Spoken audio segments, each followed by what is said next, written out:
عمر بن عبدالعزیز جس تخت پر بیٹھے اس پر سلیمان تھا، اس پر ولید تھا، اس پر عبد الملک تھا، ان تینوں نے اپنے من کو راضی کیا، عمر بن عبدالعزیز نے اپنے رب کو راضی کیا۔ جب عمر بن عبدالعزیز کا وقت آیا مرنے کا تو انہوں نے بلایا رجا بن حیوہ سے، فرمایا کہ میں نے عبد الملک بن مروان چاچا بھی تھے سسر بھی تھے، ان کی بیٹی فاطمہ سے شادی ہوئی تھی، میں نے اس کو قبر میں اتارا، کفن کی گرہ کھول کے دیکھا تو اس کا چہرہ قبلے سے ہٹ چکا تھا، رنگ کالا سیاہ پڑ چکا تھا۔ عبد الملک بن مروان گورا چٹا تھا، یہ جگہ سرخ کالا۔ پھر میں نے ولید کو قبر میں اتارا، اس کا بیٹا 10 سال حکومت کی، اس نے 21 سال حکومت کی، اس نے 10 سال کی، ولید بن عبد الملک۔ میں نے اس کے کفن کی گرہ کو کھول کے دیکھا تو اس کا رنگ سیاہ ہو چکا تھا اور قبلہ کی طرف سے چہرہ پھر چکا تھا۔ پھر سلیمان کا واقعہ تو ابھی سنایا، پھر سلیمان کو قبر میں اتارا اور اس کے کفن کی گرہ کو کھول کے دیکھا تو اس کا چہرہ قبلے سے ہٹ چکا تھا۔ اب میں جا رہا ہوں، مجھے دیکھنا۔ پہلے تینوں نے حکومت کی پوجا کی اور عمر بن عبدالعزیز نے اپنے اللہ کی پوجا کی۔ انہوں نے ایک بڑا عجیب خطبہ دیا جب خلیفہ بنے۔ اے لوگو، بچپن میں شعر و شاعری کا شوق تھا تو میں شاعر بنا، تھوڑا سا اٹھان ہوئی تو علم کا شوق لگا، میں نے علم حاصل کیا، جوان ہوا تو فاطمہ بنت عبد الملک سے عشق ہوا، میں نے اس سے شادی کی، اب اللہ نے مجھے حکومت دے دی ہے، اب تم دیکھو کہ میں اس سے اپنے اللہ کو راضی کروں گا۔ ہمارے حکمران تو ووٹ سے آتے ہیں اور چلے جاتے ہیں 4-5 سال کے بعد، ان کی وراثت میں حکومت آ رہی ہے اور 3 بر اعظم پر حکومت ہے اور ایسا روب دبدبہ ہے بنو امیہ کا، کوئی ان کے سامنے سر نہیں اٹھا سکتا۔ اور یہ بندہ 2 سال 2 مہینے 3 بر اعظم میں زکوٰۃ لینے والا کوئی نہ بچا، 3 بر اعظم میں سوال کرنے والا کوئی نہ بچا، 3 بر اعظم میں ظالم کوئی نہ بچا، 3 بر اعظم میں مظلوم کوئی نہ بچا۔ لیکن خود کیسا رہا؟ گھر آئے، فاطمہ بڑے اچھے دن گزرے ہیں، اب امتحان ہے، میں تیرا حق نہیں ادا کر سکوں گا، طلاق لینی ہے میں حاضر ہوں، ساتھ دینا ہے تو میرے اپنے حق معاف کرو، اپنے حق معاف کرو۔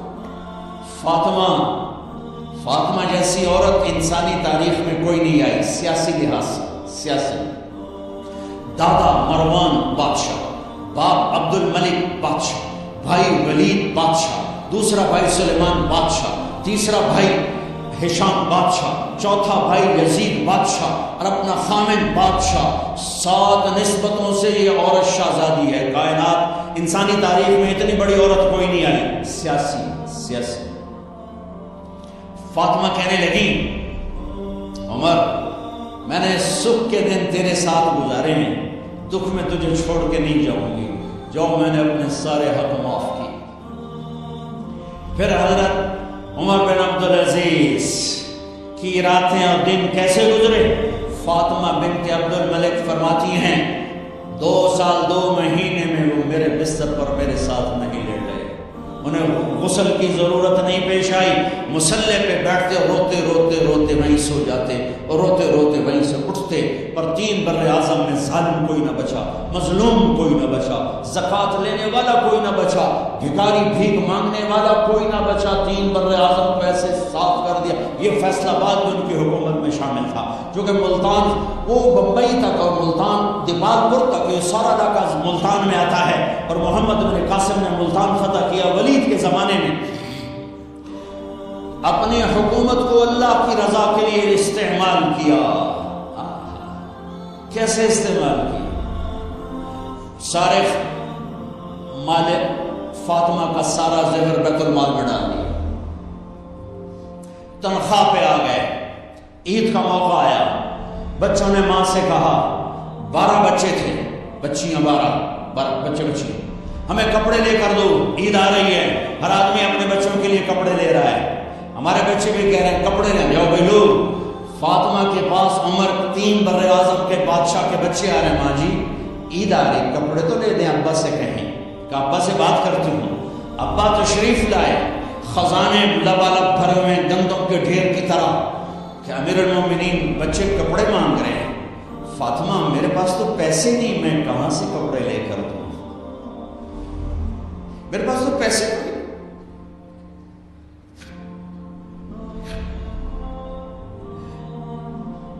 حضرت فاطمہ نے کہا پھر بچوں کا کیا کروں؟ کہا پھر مجھے بھی نہیں پتا کیا کروں۔ اس کے پہلے 3 حکمرانوں نے لوٹ مار کے بازار گرم کیے، ظلم و ستم کے پہاڑ توڑے، اور آج اسی خزانے پہ ایک شخص بیٹھا ہے جو اللہ کو راضی کرنے کے جھنڈے گاڑ رہا ہے۔ تو فاطمہ نے کہا آپ ایسا کریں، اگلے مہینے کی تنخواہ ایڈوانس لے لیں، اس سے میں اپنے بچوں کو کپڑے لے دیتی ہوں، اور گھر کا خرچہ میں مزدوری کر کے گھر کی روٹی چلا دوں گی۔ ارے اپنی تاریخ پڑھو، صرف ڈرامے نہ دیکھتے رہ جاؤ، صرف گانے نہ سنتے رہ جاؤ، اور بھی دکھ ہیں زمانے میں محبت کے سوا، راحتیں اور بھی ہیں وصل کی راحت کے سوا۔ انہوں نے اپنے بلایا وزیر خزانہ مزاحم، اپنا ہی غلام، ہاں بھائی مزاحم ہمیں بچوں کے کپڑے چاہیے تو اگلے مہینے کی تنخواہ ایڈوانس مل جائے۔ وہ کہنے لگے امیر المومنین آپ مجھے لکھ کر دے دیں کہ آپ 1 مہینہ زندہ رہیں گے، میں آپ کو تنخواہ دے دیتا ہوں۔ عمر بن عبدالعزیز سر جھکایا، اٹھے، گھر گئے، فاطمہ میرے بچوں سے کہہ کہ تمہارا باپ کپڑے لے کے نہیں دے سکتا، اپنی تاریخ تو دیکھو۔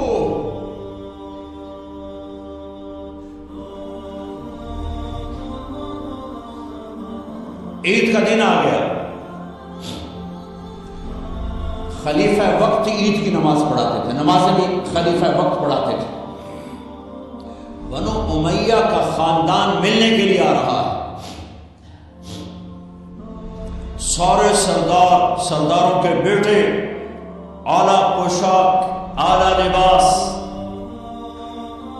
ملنے آ رہے ہیں۔ تھوڑے دیر بعد دیکھا تو بچے بھی ملنے آ رہے ہیں، امیر المومنین کی حیثیت سے بچے باپ کو ملنے آ رہے ہیں، اور ان کے جسموں پر پرانا لباس ہے۔ عمر انہیں دیکھ کر ادھر اپنے سرداروں کے بچے دیکھے تو زرق برق پوشاکیں، اپنے بچوں کو دیکھا۔ ارے اس باپ سے پوچھو جو سب کچھ کر سکتا ہو اور پھر مٹھی بند کر دے کہ نہیں میں نے حرام کی طرف نہیں جانا۔ بچوں کو دیکھا تو آنکھیں ڈب ڈبا گئیں، آنکھوں میں آنسو آ گئے۔ فرمایا میرے بچوں آج تمہیں اپنے باپ سے گلہ تو ہوگا کہ آج ہمارے باپ نے کپڑے نہ لے کے دیے۔ ان کے ایک بیٹے ہیں عبد الملک، ان سے بھی 4 رات آگے تھے، ان سے پہلے فوت ہو گئے تھے۔ کہنے لگے ابا جان آپ کو مبارک، آپ نے قومی خزانے میں بددیانتی نہیں کی ہے، آپ کو مبارک ہو۔ آج ہمارا سر بلند ہے، ہم شرمندہ نہیں ہیں، ہم شرمندہ نہیں ہیں۔ انسانوں کو کپڑوں پہ نہیں تولا جاتا۔ آج کا میرا دیش کا مالدار اتنا فقیر ہو گیا ہے، اتنا چھوٹا ہو گیا ہے کہ وہ اپنا تعارف کروانے کے لیے 50 لاکھ کی گھڑی لیتا ہے، 6 لاکھ کا جوتا لیتا ہے۔ آج کی بیگم اتنی چھوٹی ہو گئی ہے کہ اپنے قد کو بڑا کرنے کے لیے وہ 10 لاکھ کا ہینڈ بیگ لیتی ہے کہ دیکھو میرا بیگ 10 لاکھ کا ہے۔ ارے میری بہن تو 10 ٹکے کی بھی نہیں رہی اگر تو نے بیگ سے اپنے آپ کو بڑا بنایا۔ او میرے دوست تو 2 ٹکے کا نہیں ہے اگر تو 10 لاکھ کے joote اور 50 لاکھ کی گاڑی سے 50 لاکھ کی گھڑی سے اگر تو بڑا بننا چاہتا ہے۔ ارے اس دھوکے سے نکلو۔ برینڈڈ کہاں جا رہے ہو؟ اپنی ذات میں بے قیمت ہو تو رب ذوالجلال کی قسم تمہاری گھڑیاں، تمہارے بیگ، تمہاری گاڑیاں، تمہارے بنگلے تمہاری عزت کو بڑھا نہیں سکتے۔ ابا جان آج ہمارا ساڈا ایتھے سر آ گیا، سانو آج ساڈی عید ہو گئی کہ ساڈے ابے آج خیانت نہیں کی تھی۔ آج ہم خوشی سے بلند ہیں کہ ہمارے باپ نے بددیانتی نہیں کی۔ گھر میں تشریف لائے، کہیں گے فاطمہ کچھ پیسے ہیں، میرا انگور کھانے کو جی چاہ۔ بس فاطمہ رونے لگی، فرمایا امیر المومنین خزانہ تو بھرا پڑا ہے، 1 درہم کا بھی تیرا حق نہیں ہے کہ تو 1 درہم لے کے انگور خرید لے۔ تو تھوڑا پوچھے فاطمہ میں جہنم نہیں برداشت کر سکتا۔ اور میرے بھائیوں جو دن رات سود میں پھنس چکے ہو، جو دن رات جوئے شراب میں پھنس چکے ہو، کیسے اللہ کے سامنے سرخرو ہو کر کھڑے ہوں گے؟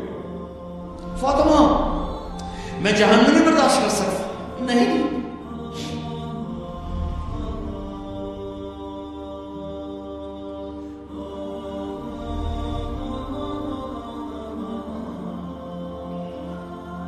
ایک رات گھر میں تشریف لائے، بچیاں بیٹیاں، منہ پہ ہاتھ، کپڑا رکھا، دوپٹہ رکھا اور بات کریں۔ آپ نے پوچھا ارے کیا ہوا تمہیں، یہ منہ پہ کپڑا کیوں رکھتے؟ تو خاموش ہو گئی، لیکن گھر کی خادمہ رو پڑی، کہا امیر المومنین آج آپ کی بیٹیوں نے کچا پیاز توڑ کے اس سے روٹی کھائی، سالن کوئی اور مسئلے دی دال ہی کوئی نہیں ہے، پیاز کچے پیاز نہ روٹی۔ آج ساڈا مزدور جڑا کوئی نہ کوئی چٹنی بنا باندا ہے، 3 بر اعظم دے بادشاہ دیاں دھیاں کچے وصلہ نہ روٹی بیٹھیاں کھاندیاں۔ اور میرے آج کا تاجر کہتا ہے جھوٹ نہ بولوں تو کاروبار کیسے، میرا افسر کہتا ہے رشوت نہ لوں تو گزارا کیسے۔ تو عمر بن عبدالعزیز پھس پہ ہچکیوں کے ساتھ روئے کہ میری بچیوں میں تمہیں بڑے اچھے کھانے کھلا سکتا ہوں اور میں جہنم کی آگ برداشت نہیں کر سکتا۔ بھائیو اس بندے نے اپنے آپ کو ذبح کر دی، اللہ کو راضی کرنے کے لیے ذبح کر دی، اپنی ذات کو، اپنے جذبات کو، اپنے احساسات کو۔ جب گورنر ہوتے تھے تو حضرت فاطمہ کی ایک باندی تھی، ان سے انہیں عشق ہو گیا تو اپنی بیگم سے کہتے یہ باندی مجھے گفٹ کر دو، وہ کہتی میں نہیں کرتی۔ جب یہ خلیفہ بنے کئی دفعہ ان سے کہتے مجھے ہدیہ کر دو، مجھے دے دو، کہتے میں نہیں دیتی، میں نہیں دیتی۔ جب یہ خلیفہ بنے تو ان کی بیگم نے اس باندی کو نہلایا، خوبصورت زیورات سے سجایا، عالی شان میک اپ کیا اور اس کا ہاتھ پکڑ کے لائی، امیر المومنین یہ آپ کی خدمت میں گفٹ ہے۔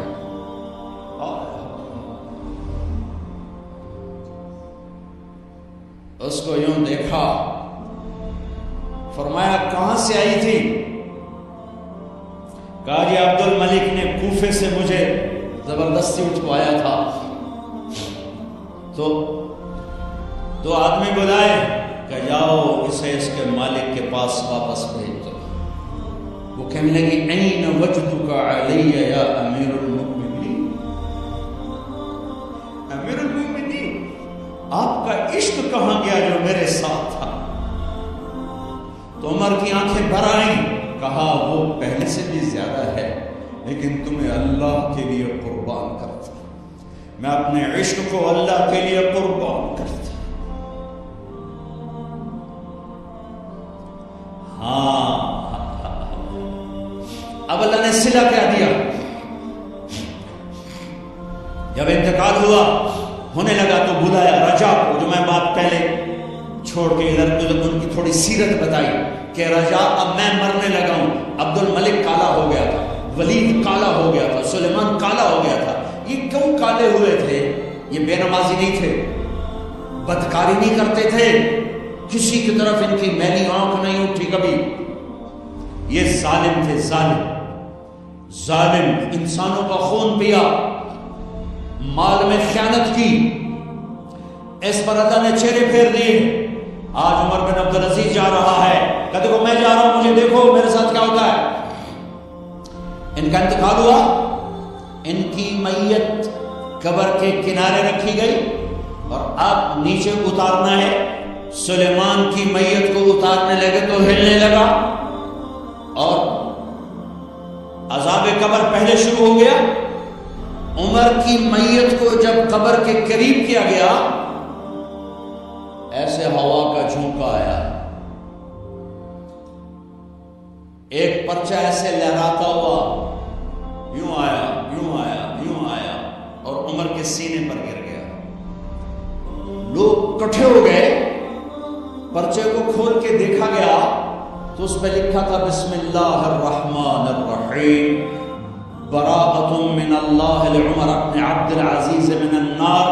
یہ پروانہ ہے اللہ کی طرف سے اس کے بندے عمر کے لیے کہ اسے جہنم سے نجات کی خوشخبری سنا دی جائے. مرنا ہو تو یوں مرو، اللہ ایسی موت دے دے. کہتے ہیں میں نے ان کو قبر میں اتارا، جب قبر میں اتارا تو کیا دیکھا، میں نے کفن کی گرہ کھولی تو چہرہ قبلے کی طرف فٹ اور یوں لگا جیسے 14ویں رات کا چاند قبر میں اتر آیا. میرے بھائیوں بہنوں، اپنے اللہ سے صلح کر لو، اپنے اللہ سے صلح کر لو. اس کے محبوب مصطفیٰ صلی اللہ علیہ وسلم کی غلامی میں آ جاؤ.